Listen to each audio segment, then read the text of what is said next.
प्रिय विद्यार्थियों, स्नातक अंतिम वर्ष कला की इस कक्षा में आज हम अंतर्राष्ट्रीय संबंधों में गुट निरपेक्षता को लेंगे। Non alignment movement. जैसा कि आप जानते हैं, हमारा अंतर्राष्ट्रीय संबंध 1945 के वर्ष से आरंभ होता है और 1945 का वर्ष अनेक परिवर्तनों का वर्ष है। इन परिवर्तनों के क्रम में एशिया और अफ्रीका की स्वाधीनता भी महत्वपूर्ण है। इन नव स्वाधीन देशों की आकांक्षाएं स्वतंत्र विदेश नीति के संचालन की थी। शीत युद्ध के वातावरण में ऐसा संभव नहीं था। शीत युद्ध का वातावरण मांग करता था कि आप अगर किसी गुट में शामिल होते हैं तो उस गुट से बनकर उनके दृष्टिकोणों का समर्थन करना पड़ेगा। स्वतंत्र वैचारिक अभिव्यक्ति के, स्वतंत्र विदेश नीति के अवसर नहीं थे। कहने का तात्पर्य है कि शीत युद्ध का वातावरण स्वतंत्र विदेश नीति का रास्ता नहीं था और सब एशिया और अफ्रीका के नव स्वाधीन देशों ने स्वतंत्र विदेश नीति की आकांक्षा के दृष्टिगत गुट निरपेक्षता को संचालित किया। इसमें भारत के पंडित जवाहरलाल नेहरू, यूगोस्लाविया के मार्शल टीटो और मिस्र के राष्ट्रपति नासिर की भूमिका महत्वपूर्ण है। इन्होंने गुट निरपेक्षता आंदोलन की शुरुआत की और गुट निरपेक्षता एक अंतर्राष्ट्रीय मंच के रूप में महत्वपूर्ण रहा। इसकी सदस्य संख्या 120 तक पहुंची। हालांकि वर्तमान समय में गुट निरपेक्ष आंदोलन का इतना महत्व नहीं रहा है। भारत भी इसे वर्तमान सरकार उतना महत्व नहीं देती। 2014 के बाद ऐसा कोई अवसर नहीं है जब गुट निरपेक्ष शिखर सम्मेलन में प्रधानमंत्री ने भाग लिया हो। लेकिन पूर्व के काल में, नेहरू काल में गुट निरपेक्ष आंदोलन महत्वपूर्ण रहा और इसके पश्चात भी बदलती हुई परिस्थितियों में प्रयास किया गया कि उत्तर दक्षिण संवाद, दक्षिण दक्षिण संवाद और नई अंतर्राष्ट्रीय आर्थिक व्यवस्था के मंच के रूप में गुट निरपेक्ष आंदोलन भी कार्य करे।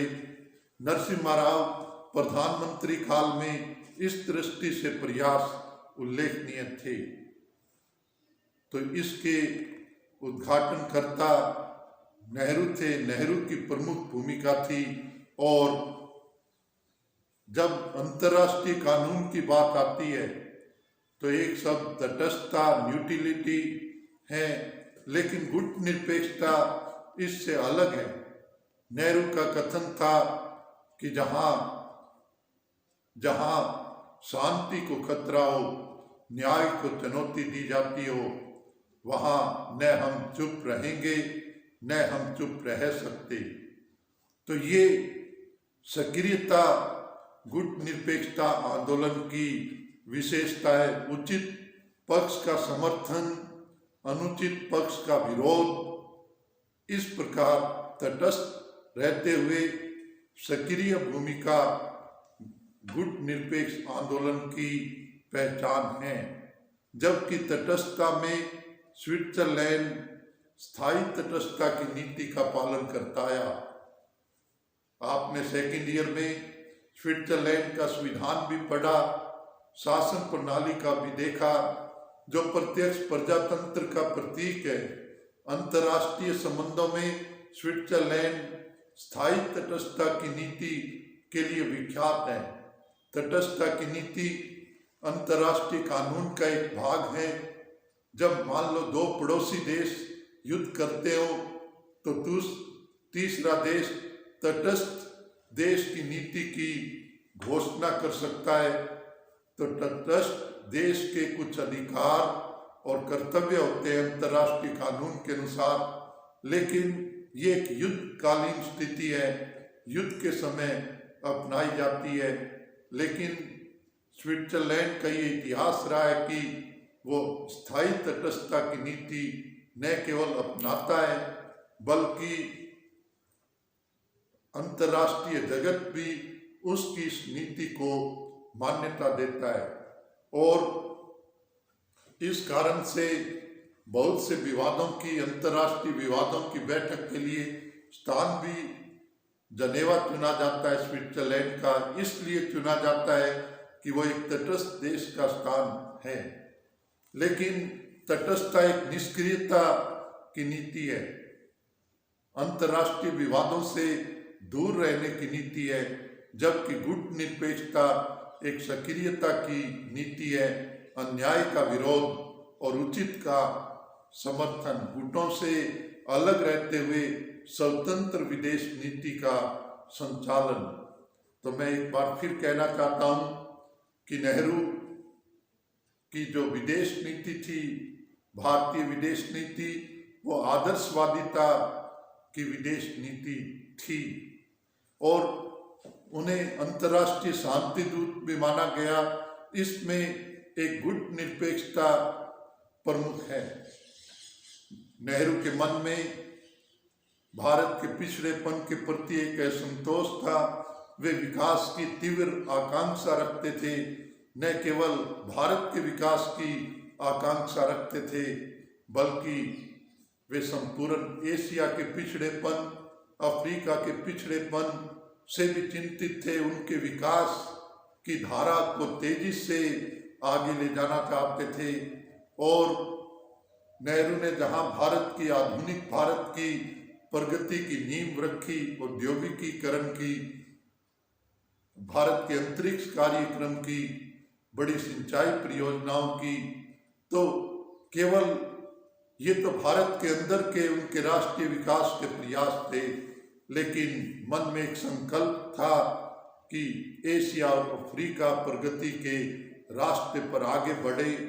इसका माध्यम था गुटनिरपेक्ष आंदोलन और इस क्रम में उनके सहभागी यूगोस्लाविया के मार्शल टीटो और मिस्र के नासिर थे। इस क्रम में इंडोनेशिया के सुकार्नो की भी भूमिका महत्वपूर्ण थी। इस क्रम में